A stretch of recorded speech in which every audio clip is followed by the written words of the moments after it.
Hello everyone. This video no more put the last day mayam with the mata. Although mayam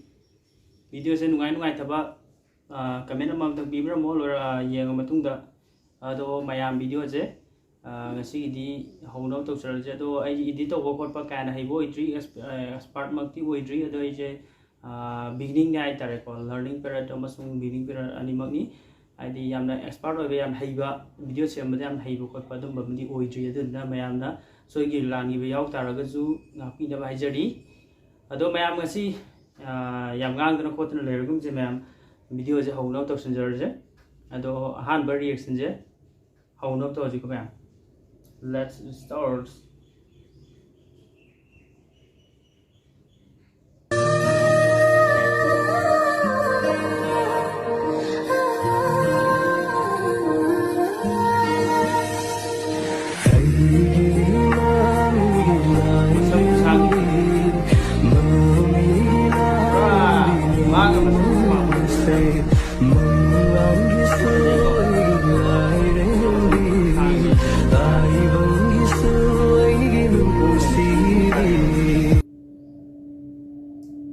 Sang Viran sang có sang phải sang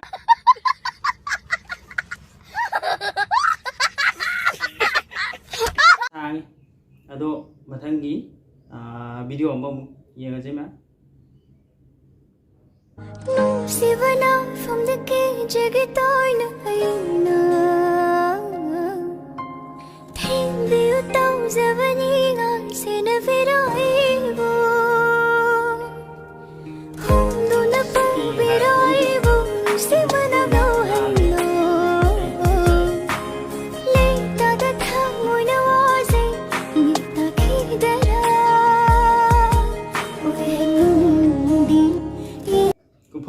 저기 이디 그도도 다 뭐 얘는 지금 안에 이거 먹고 들어가게 하지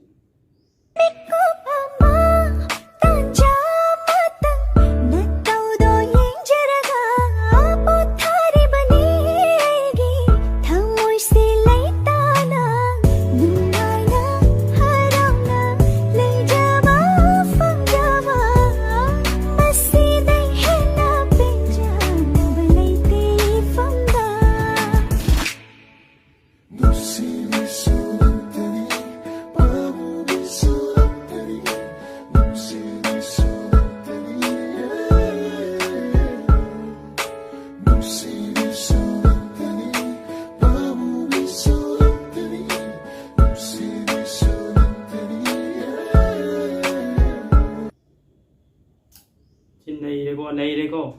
수르발라 하이브라 그만 되는 시제 디 파자레 마탕 이행진 안에 이번 돌아게 오지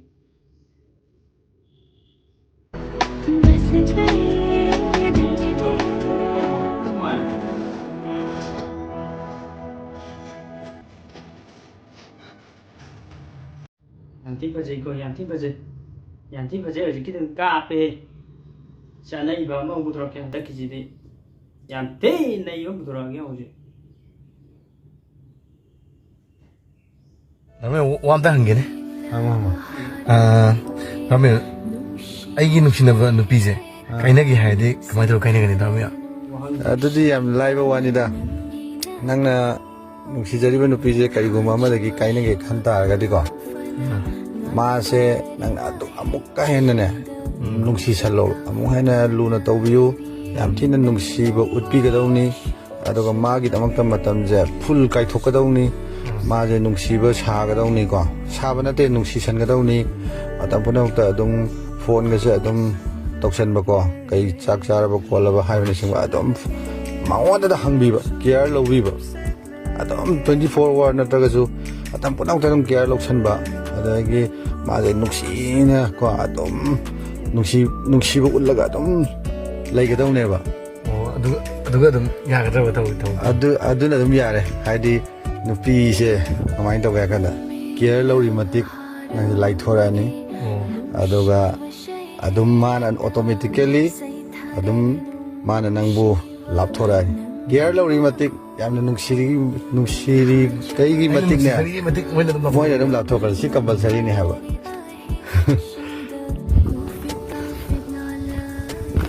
ko Dame wa anti sumbo apam ni nupi je ko nungsi salaba ek nungsi matam bisalaba nungsi salaba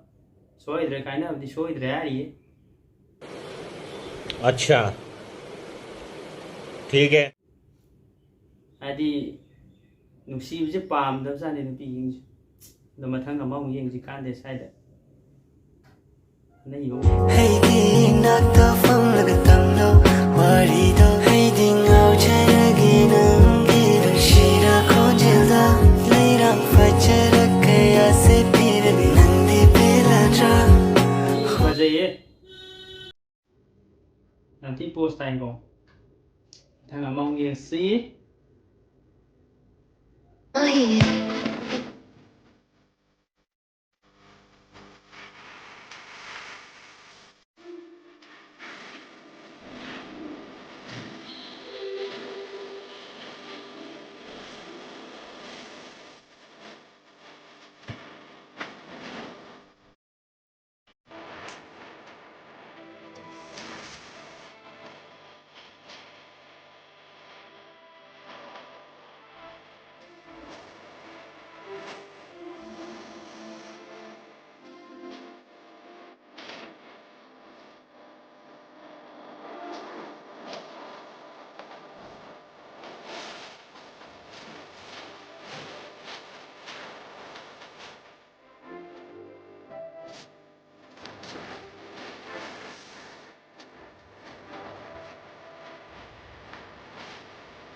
ka be post ka thi da wa ji ki kano ka di ningsing ha ran nungsi ya ka ma ningsing warang them ha no hai yum tau kaw da yam thi phajai ko yam thi phajai yam thi na ngaw re yam thi ngaw do ngaw je bi ka do oi de mathang di mim som lo khala ji ma mim jong kai kai hai ni yong ji ko nang gi damak ta si ba phong ngam ni khalu bane ngam la roi nang gi mong si di mai mong je kano mom tok sele si ba ngam ne khalam bani ngam ro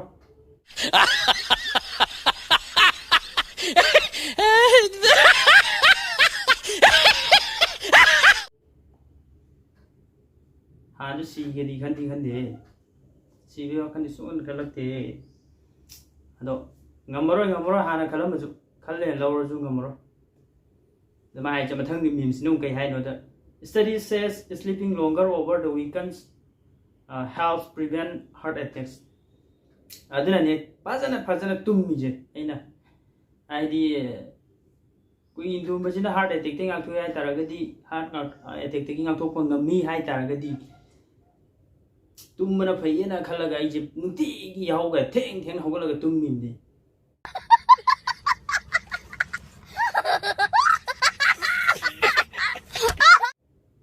khangya na adai mathangi meme sinong hai je kaya no filter haplaba photo video Instagram amadi Facebook ta January 2025 dagi upload tawwa yaroi meta ais si matang ji dadi he kan de hai bi dai ni mi khang ma diaw na ni si dia bera ka ni go khang ma yaw na ni si di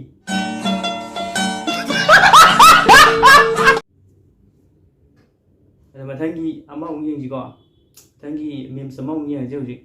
kamai to ge do hauji aina message sabada halakri do hayeng filter lo thu ka da di no engon dai kai dina aina u khine na loti lot kinu go kai ase wai loti lot kinu ai haji ka message halakri kangu loti lot kinu ai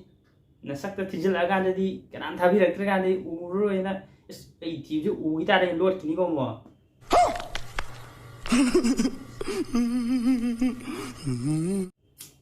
mai mà thằng đông hai nữa kẻ nó nupi ở với wakal nungai traju mong kẻ mong hajadraba ne nupa ở làm gì yu thắc uraga awa potha jarum gada bane ya ko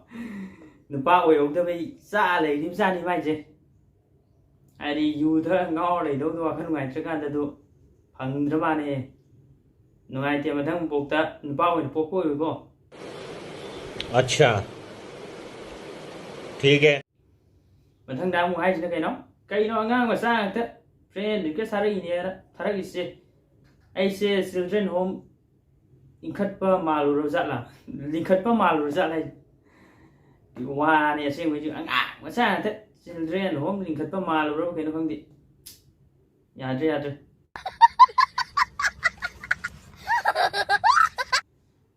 mathang ji no kai ai ba ai ga thunga do mi do hojik kai do le ram gani kai do le ja no khang di ai ho thunga do ga mi khang ning ne do ngam din phana phang tra sa thi di pam de ba phang tra sa thi di pam de koi sak thi jar ru ko phang tra sa dum lai ya thi ba ko di chabu de अच्छा ठीक है phang tra sa thi di chung pam de ai sini ai ni wa pham je oi ji di ngasai filter lo thok gi kamai na u ge do ai di nupi jing je filter lo thok ra matung da kamai na le ge do di sapham dom tang last tang thyasalang gi go ma nai shalang ge thyasalang gi go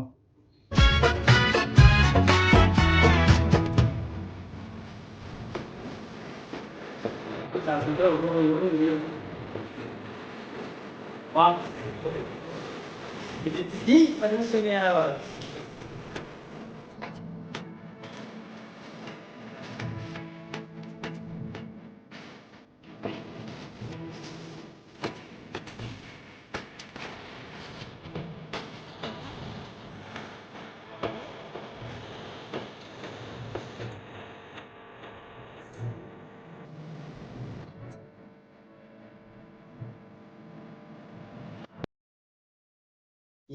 yai ko ai di si ni oi di film je de dance ka to ni ga na nga cái filter yaw ni ngau ko ngau da to go hojik ti filter lo thol aseng ba kuchu ni tholok ti je akoi di ma aseng ba kuchu ne ba se thoi je filter kem hap ta bi ne akoi di tai ji de do yeng star da thag la ko gangu do khang gen na dance ka sani khai da thag la gangu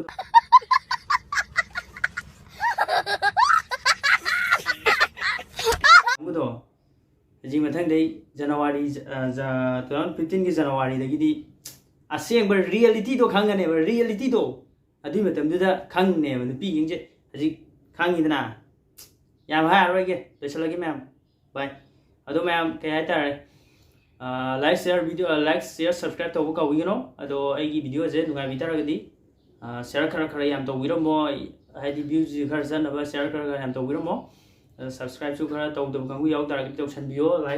like nam bi ro mo share comment ju bi ro mo ado ga share to wi ro mo ma'am share ga batang si video se lo se na to jar gi ma'am ngasi di goodbye